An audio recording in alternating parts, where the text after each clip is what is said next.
Good evening, everyone. Thank you for joining us tonight. I'm Anna D'Ambrosio, the president of Munson Williams Proctor Arts Institute. I'm here coming to you live from the Edward Wales Root Sculpture Court in the Museum of Art. Welcome to the opening of Terrible Beauty, Richard Friedberg sculpture. In the next 45 minutes to an hour, we're going to premiere a video, enjoy a live presentation by curator of modern and contemporary art, Mary Murray. We'll have a question and answer period with artist Richard Friedberg, and then our new deputy director for the Museum of Art, Stephen Harrison, will close out the evening. Now, at any time during the evening, you can use the question and answer, the Q&A function. It's on the bottom of your screen towards the right, and you can type in questions there. And during the Q&A with Richard and Mary, we'll get to as many of your questions as we can. At the Museum of Art, we have an exhibition planning committee that meets every month or a couple of months, and it's where exhibition proposals are brought forward. And I remember really distinctly in 2017 when Mary proposed doing an exhibition of Richard Friedberg's work. And one of the reasons it's such a vivid memory is that everyone around the table, and there's people from across the Institute, responded so enthusiastically to the work and to Mary's proposal. And now here we are 4 years later, and I can tell you that the exhibition is truly awe-inspiring. So please join me in congratulating, and I will say toasting, my colleague and friend, Mary Murray, the curator of modern and contemporary art. Mary is in the gallery about 20 feet or so away from me. And it's nice to be here together, although not quite together. It's a beautifully installed exhibition, Mary, and the accompanying catalog is absolutely wonderful and enlightening. But I want to also congratulate and really thank Mary for her dedication to the artists of our region.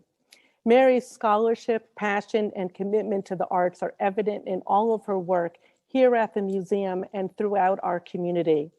Mary, during her career here at Munson Williams, has truly transformed the museum and our contemporary art collection. So my heartfelt thanks to my friend and colleague. Tonight is a momentous occasion. It's really a true celebration. The Museum of Art has supported and promoted contemporary artists since opening our doors to the public in 1936. But there are very few times over the last 85 years that we have turned over 2/3 of all of the museum gallery space to a one artist exhibition. And tonight is momentous for another reason. Terrible Beauty is the first new exhibition at the Museum of Art since the onset of the pandemic. When you come to view these works in person, you will discover that Terrible Beauty is glorious and poignant and a perfect way to relaunch our exhibition program. The works create a wonderful conversation with the architecture of our Philip Johnson designed museum. And the sculptures are at once ethereal, breathtaking, humbling, and evocative. And I think the contradictions that you will see in the artwork and your reactions to them really sum up many of the contradictory emotions we have all felt through the pandemic. Now, exhibitions such as this would not be possible without the generous support of sponsors. And the Board of Trustees and the staff join me in extending our deepest appreciation to New York Central Mutual Insurance for their generous support of the Terrible Beauty exhibition. Lastly, let me extend my warmest and hearty congratulations to Richard. Richard, I toast you as well. It is a spectacular exhibition and the culmination of 10 years of dedication. Many of Richard's pieces that are on view here today have never been on public view before. And the Museum of Art is truly, truly honored to be hosting Richard Friedberg's work in our galleries. I know you're going to enjoy hearing from Richard tonight. He is eloquent and thoughtful, and all of the museum staff has truly enjoyed working with him. Now, Terrible Beauty is on view through May 30th. And I look forward to seeing all of you here at Munson Williams and in the galleries. And I truly look forward to being together very soon. Now, I hope you will now enjoy this 5-minute premiere of a behind-the-scenes video created during the installation process, and then Mary Murray will pick up the program. So thank you for your support of Munson Williams. Thank you for being with us tonight. And thank you, New York Central Mutual, for supporting this exhibition. My very best to all of you, and I look forward to seeing you soon.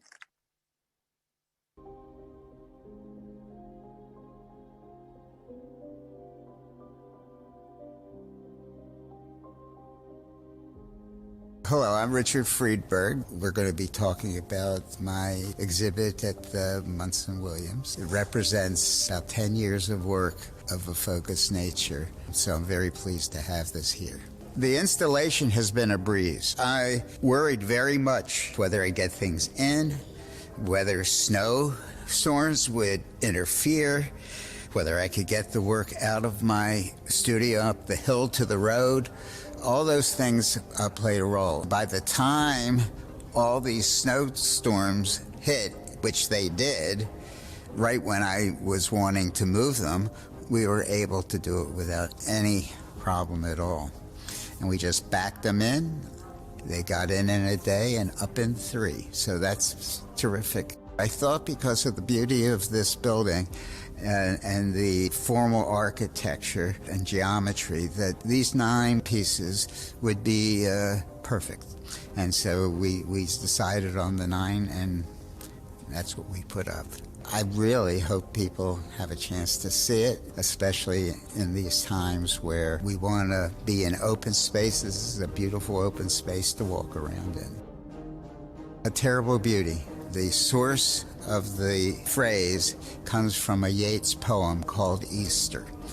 And it's a wonderful poem, and it's about the Irish Rebellion of 1916. Terrible Beauty is a refrain that moves through the different stanzas of the poem.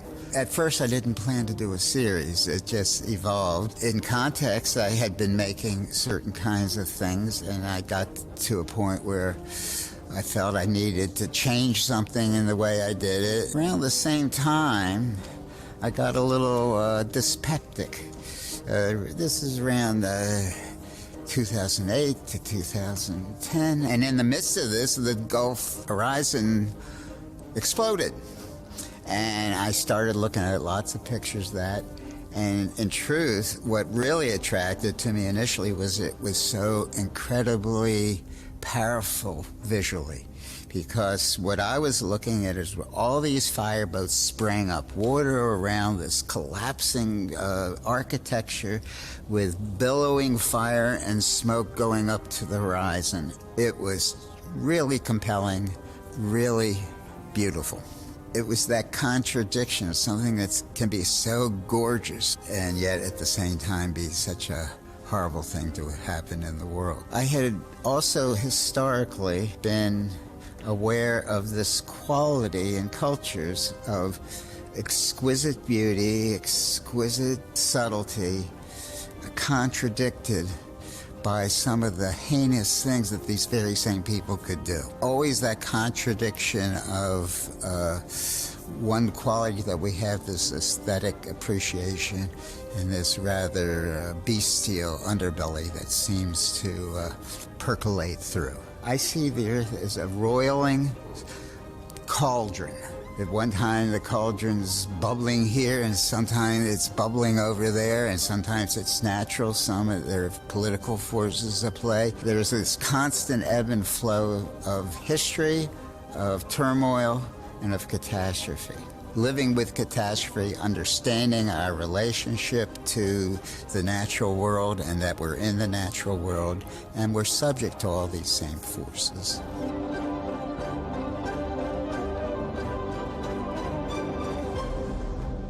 More an engagement with this perception of fluidity and change. That's what I hope people get out of it.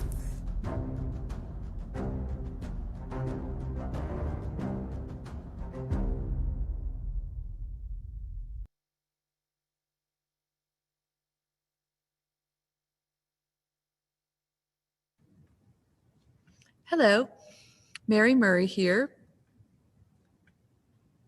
Let's see if I can get my video going. Hi, everybody. Welcome. As Anna said, this is the first museum organized exhibition that we have opened in an entire year. So it is an especially exciting and wonderful evening. And I'm just delighted that so many of you are here and participating. Thank you very much for joining us. And like Anna, I hope you have a glass of your favorite celebratory beverage on hand, as if we were having our reception here in the Sculpture Court. And I too would like to thank and congratulate Richard for creating such a beautiful show for us. And of course, museum exhibitions are an enterprise. Everyone in this organization, it seems, contributes to it, from the museum shop to the engineering and maintenance, to our colleagues in the school, publications. I would like to thank everyone broadly, security and so on. And I would also like to point out, give a little shout out to three of my co-workers in publications and exhibitions, Michelle Murphy, Eric Gianallo, and Michael Sample, who are the real stars of the behind the scenes for this project. I met Richard almost 30 years ago when I was doing some research on Sculpture Space when it was approaching its 20th anniversary. If you're not familiar, Sculpture Space is an artist residency program here in downtown Utica, and Richard was the very first resident before it was even chartered. So he has a very special distinction in that respect. And at the time, Richard's work could be called, I think, minimalist. When I met him in the early 90s, it was quite Baroque. And fast forward to 2017, as Anna mentioned, Richard approached the museum and the exhibition committee met to talk about this new body of work, which truly captivated our interest. And I had high expectations for the way this material would look in our striking international style building. And I have to say that it has exceeded my expectations. And trust me, I've been doing this for a very long time, so that's really saying something. So let me show a few slides. The material that Richard is showing us, here we go.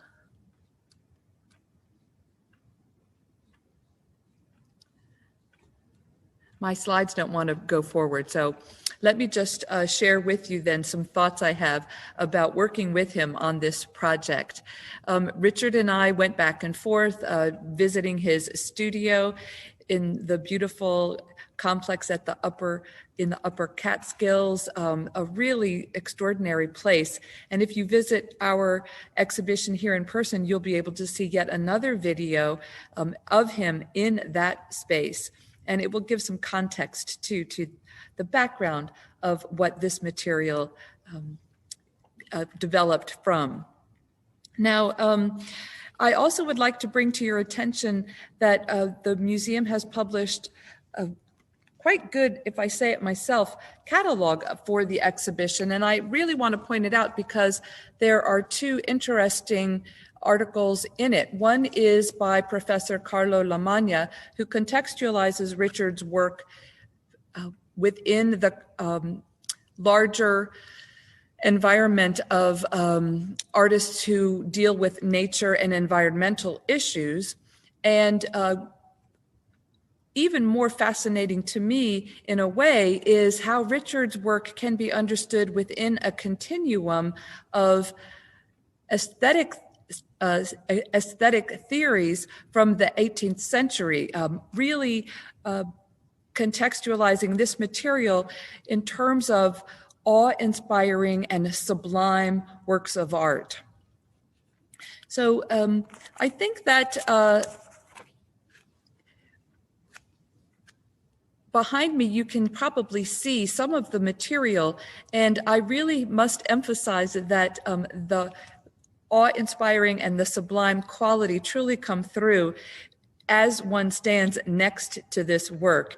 The scale of it is extraordinary, and that truly has to be experienced in person.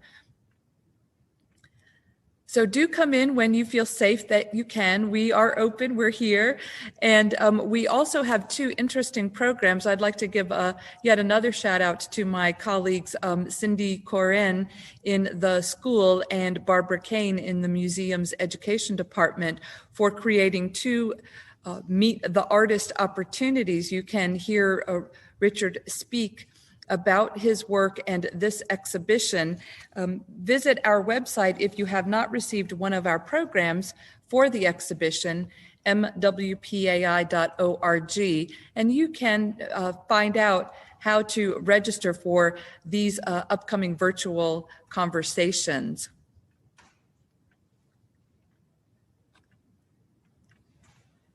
I would now like to open it up for a little bit of chat. If you have some questions that you have put in, I will look those up. And in the meantime, I would like to begin by asking Richard if he would like to talk a little bit about a process. Richard, I understand that when you begin a project from idea to realization, it isn't always the same, obviously, but maybe you could share with us a little bit about how some of these sculptures might have come to fruition. Sure. Hello, everyone. I very much appreciate all your coming to the virtual opening. I would have liked to have seen you personally, but this is the next best thing. As to my processes, this group is fairly unique for me in that I did something that I haven't done before, which is that I started looking at photographs. And the photographs were stimulated by seeing on television the Gulf horizon and the Deepwater horizon.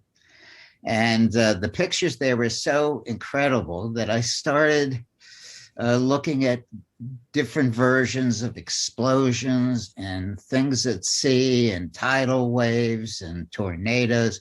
And I got very involved with finding images that were compelling to me and were extraordinary in their nature. Before this, I never used photographs as a source material in my work, so it was unusual and turns out to be a pretty good idea.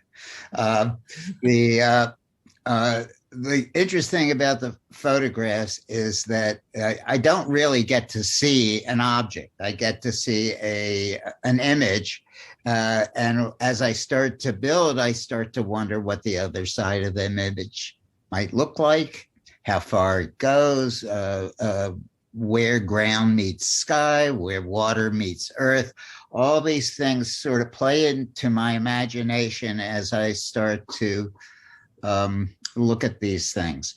One of the things I looked at that I could recommend to everybody is some waves that I saw in the middle of Lake Erie. I saw photographs of them. It turns out there are these huge rocks, these boulders out in the middle of the lake, and the winds and the waves just move eastward and start to hit these rocks, and they form these incredible expressions of power and fury. They've been photographed by several individuals, and they're available on the internet, and I really recommend them because you'll get an idea of the kind of thing I was looking at and the kind of tremendous power that they have. Richard, we have a question about the material.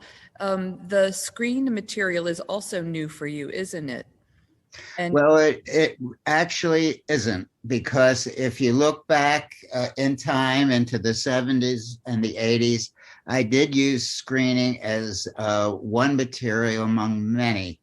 There is a piece called Mombacus that I showed at the Fishback Gallery, and it was made of a variety of materials, including the aluminum, and including wood, and including glass wool, including concrete rubble, and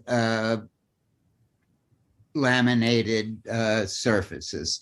So I was interested at that time in using the materials as way stations along a continuum of space, a continuum from the very fine and transparent to the very dense and heavy, to try and plot out a kind of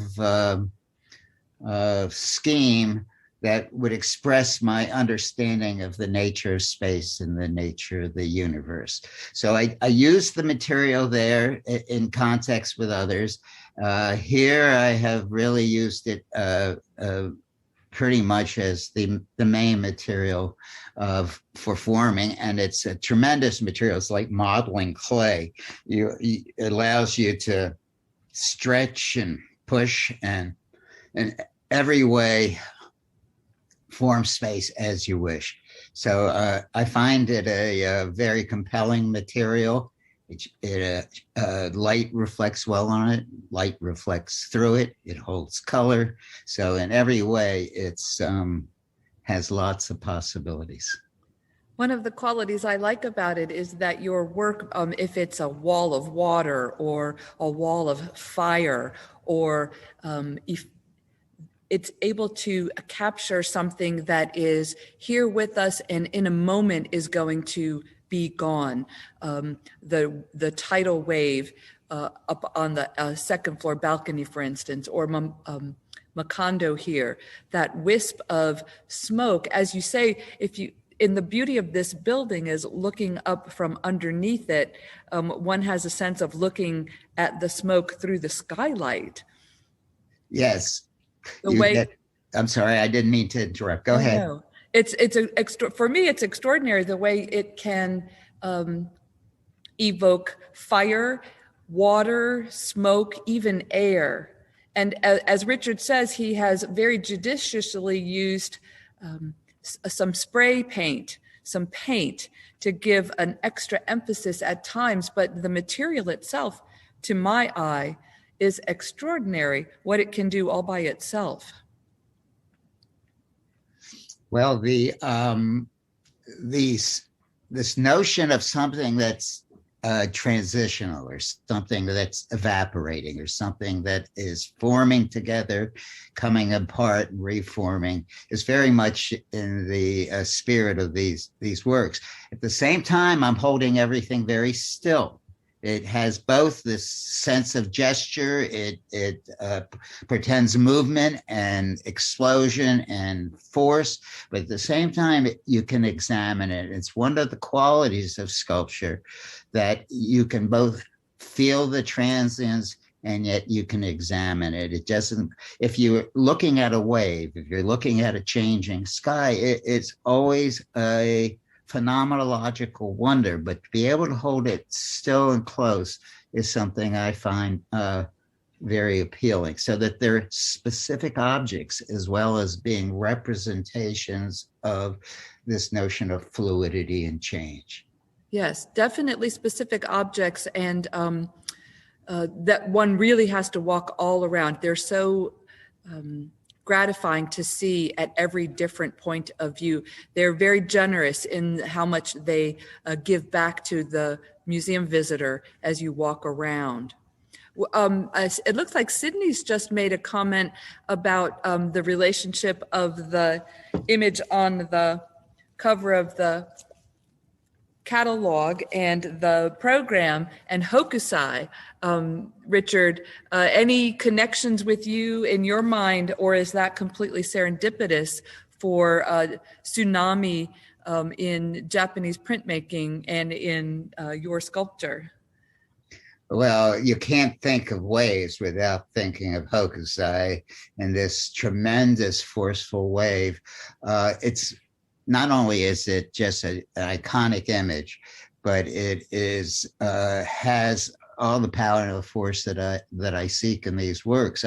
Many can imagine the wave itself in the Hokusai, but there are these little figures in a boat also in the lap of the wave that are there as well. So there is this expression of this overtowering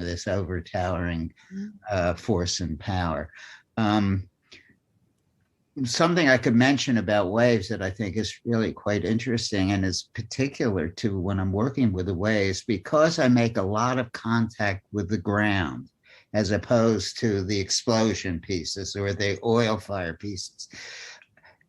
Where do you stop? Where does the wave end? Because as you sit there and you watch a wave, you have a very different experience of it. This wave is really a combination of several stages of the wave turning, drawing out and turning over.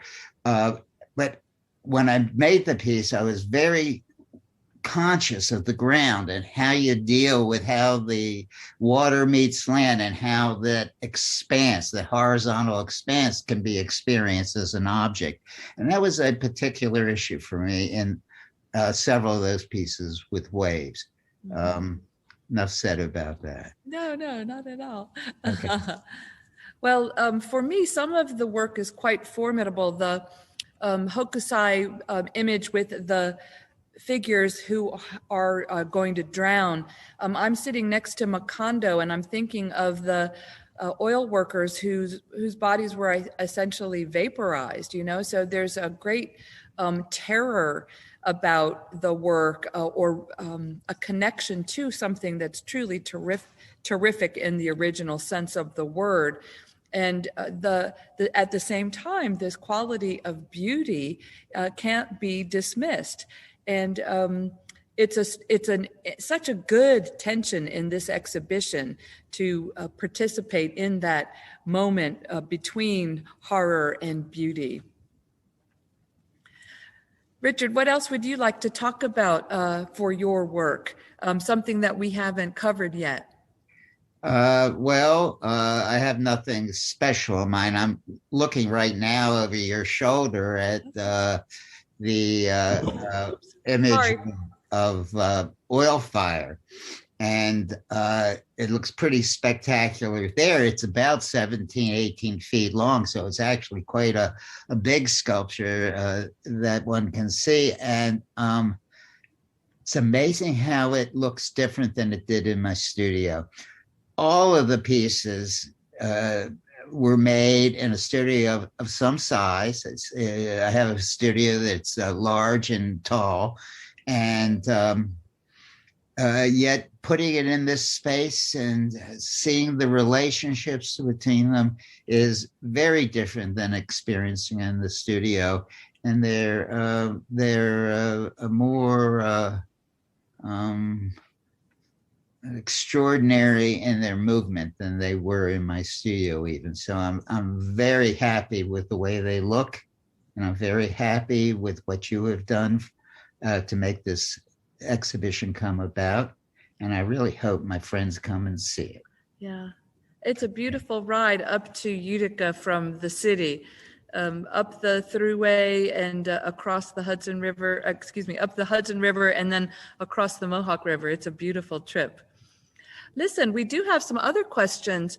One person wants to know about, from the original photograph, do you make sketches? I know sometimes you work in felt to make scale models. Anything you can enlighten us about that? Well, sure. I do not make sketches per se. I make these little maquettes and out of the materials that are in my studio. I have wood, I have cardboard, I have uh, all, wax, I have all kinds of things that I can use to respond to what I've seen in the photograph. And once I've done that, and start to look at what the shape might be, I go back to the photograph and I draw over it a little bit, really looking for the dimensions. So I start to think about the length and the height and the size of things. And that gives me a way to start making this maquette into something that I can see in scale. Once I've done that, then I start to see what it could be. And then I start to think of how I need to structure it in such a way as to truly build it and figure out the scale of it. Usually I'll scale it up a bit and do another study of it and keep scaling it up until I have found a scale that is appropriate for the form and that can sustain itself, can stand in space, can cantilever. And then I have to figure out how to make it in enough parts that I can get it in and out of my studio and I can get it in and out of the museum. So all those things play a role in coming to the final form. Often the final form is quite different than where I started. The beginnings are usually fairly primitive, and they just emerge as I work on different versions. The engineering of the oil fire above is extraordinary. It's completely cantilevered and stands on its own as if it were billowing smoke. Credit to you, sir. Richard's very gracious about talking about having to make his sculptures in parts because we have this beautiful sculpture court. It's something like, I don't know, 5,000 square feet or something, and these little tiny doors to get the works into. So he was very clever about creating works of art that could be assembled on site that I think you saw Eric and Lindsay putting together in the video. Just a comment on that is that many works in the past have been made out of parts that feel monumental and whole.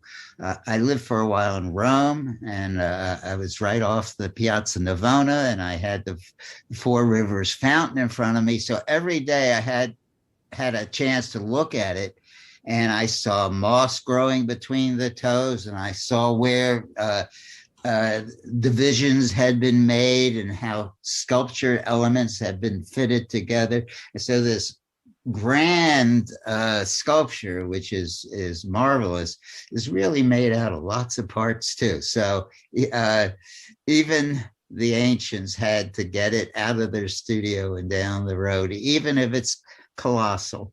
And it's an interesting fact of engineering. Yeah. One of the questions in the chat was about accepting limitations. Is that frustrating or is that a good challenge? Is that inspiring? Gravity, for instance, or scale, or? Not quite getting the thrust of the question, but you're always working with the forces of nature. And something that seems to float when you know it's heavy, something that has an elusiveness to it, even though you know it's tactile in form, is what allows you to imagine and evoke images within it that are compelling and familiar. Mm-hmm. Mm-hmm. I'm reading some more questions here. Okay. Some of our visitors are curious about your ability in the studio to, I think you might have talked a little bit about this before, to what extent, I know a lot of the artists at Sculpture Space who come for their residencies say that it's the first time that they're able to actually stand back from their work or see something completely in its entirety. Is that possible? Your studio is quite grand, so perhaps you have a better opportunity than many to be able to see something from all sides. I do have a large studio, and it's essentially 50 feet by 50 feet by 36 feet. So it's awfully large, and it has a hoisting system in it too. So it's a very easy studio to work in. You tend to want to make things bigger and bigger and bigger when you have a space like that.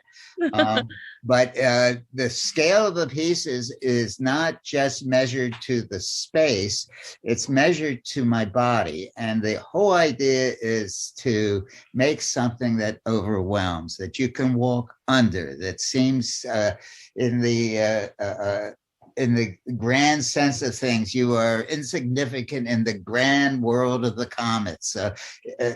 You are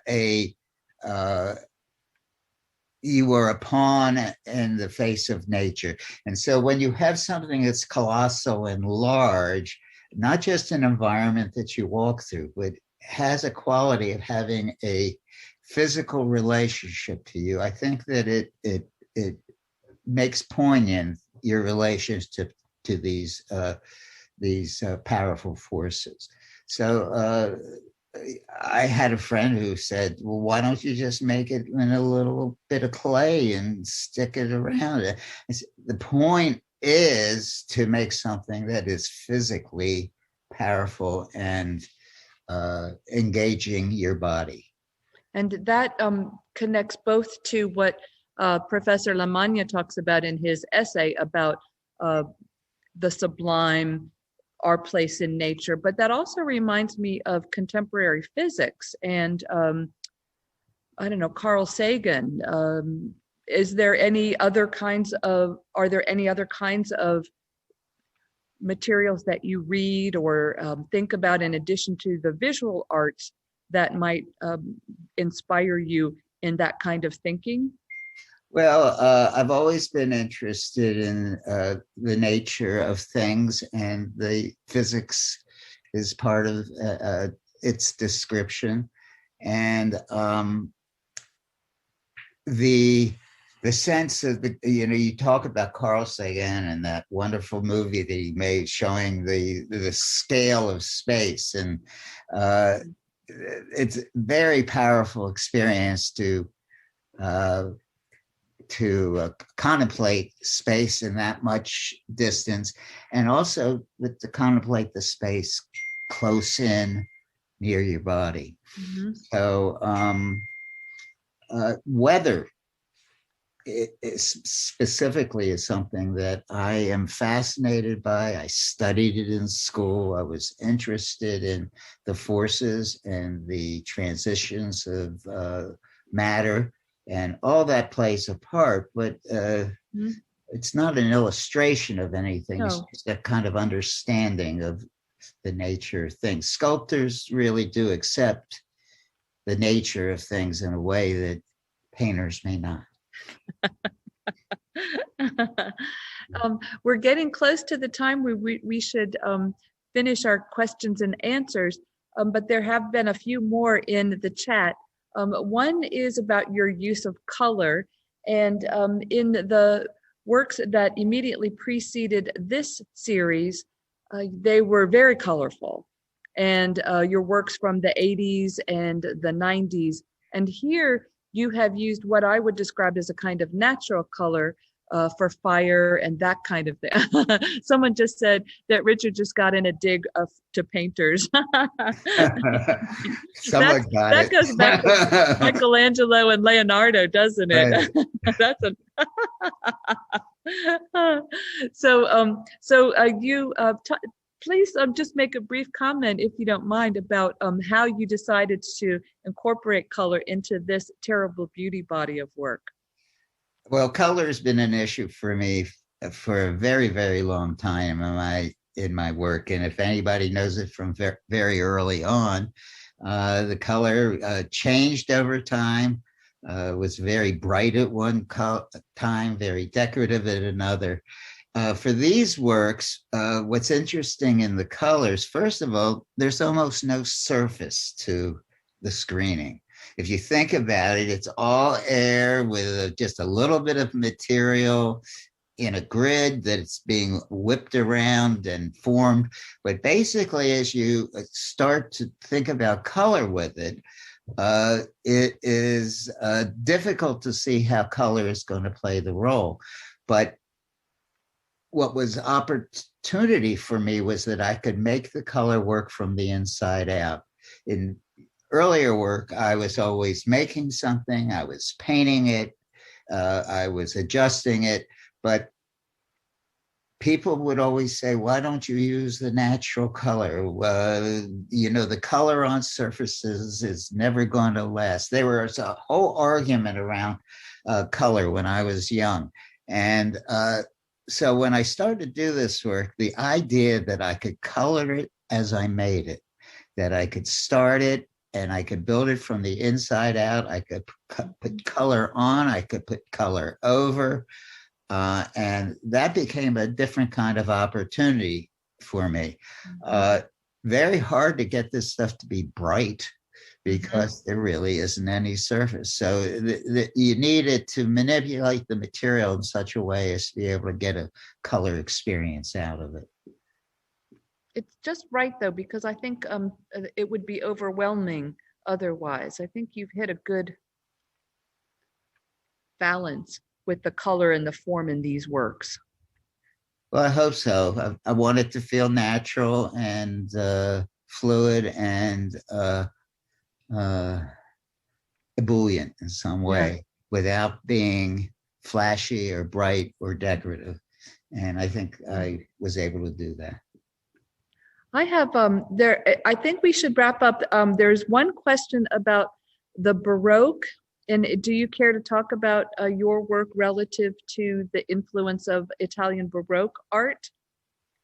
Well, that's a whole subject in itself. That's what I thought. But what has attracted me to the Baroque art, and the reason I moved to Rome and I studied it, I lived among the great artists that had produced works in Rome. And what I really enjoy is the fusion of architecture, sculpture, and painting in a fusion into a dramatic experience. Baroque art is just very, very dramatic. It is off balance. It moves in directions. It tests you in many ways, and it's complex in its emotional field. So I've always liked it very much, and it's been part of my work for years. I will go with one final question, and that is, do you imagine that you're going to continue working in this way for the near future? Are you still exploring this problem of terrible beauty? Someone asked to re-explain terrible and beauty. It's maybe you could say that one more time. Terrible beauty. Well, there are two questions in there, but yes. Basically, I've been working on these things for about 10 years now. This only represents some of what I've done, and I've done smaller things. I'm also in transition at this point where I'm planning to move into a smaller space and work in a more intimate scale. So I think the work will change. The materials will certainly develop.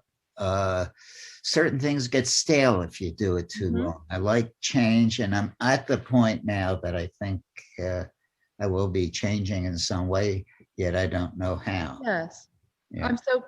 I'm just thrilled that we're able to host this exhibition and share all of what you've been working on these past 10 years. And please remind us one more time where the title Terrible Beauty comes from. Terrible Beauty is a line or part of a line in a poem by Yeats, and it was written in response to the Easter Rebellion in 1916. And the whole phrase that repeats, lines repeat in the poem is, "A terrible beauty is born." So he was remarking on this tremendous uprising and the hope of the people and the power of the people together. At the same time, it failed, and the leaders were arrested. Seven of them were hung, I believe. And so it was about something terrible going on, some wonderful change, and it was both amazing and horrible at the same time. So that was in the refrain, that was in the poem, and I thought it was appropriate for the work. Richard, thank you so much. Are there any closing remarks that you'd like to make before I introduce our next speaker? I think I've talked quite a bit, and I think I'm just very happy that everybody's come together. And once again, come see it. I'll go with you. He'll meet you here. Okay. Richard, you're so. Thank you for your generous comments tonight. I feel like I have a richer understanding of your work because of it. Well, thank you very much for having the show, and it's worked out quite well. I'm so glad. I would next like to introduce the museum's new Deputy Director, Stephen Harrison, who will like to make some concluding remarks. And thank you again, everyone, for attending, for joining, for celebrating together. Cheers, Richard. Cheers, everyone. And Stephen Harrison.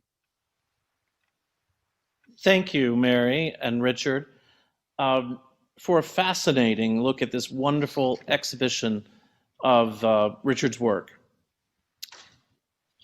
And also, thank you once more for curating this important facet of Richard's career, as well as producing a beautiful accompaniment to the exhibition in the form of the catalog, which is on sale in our museum shop.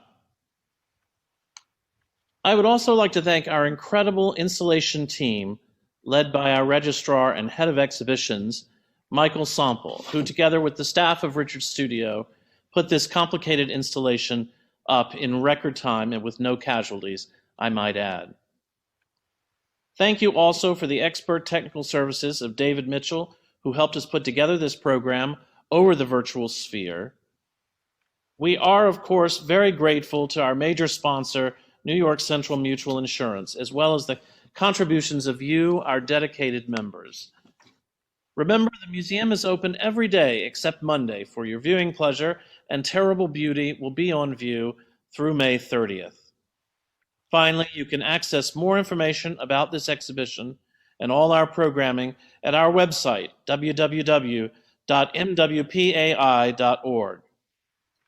Now, on behalf of the President of the Institute, Anna D'Ambrosio, and our Board of Trustees, thank you again for joining us this evening, and have a wonderful rest of your weekend.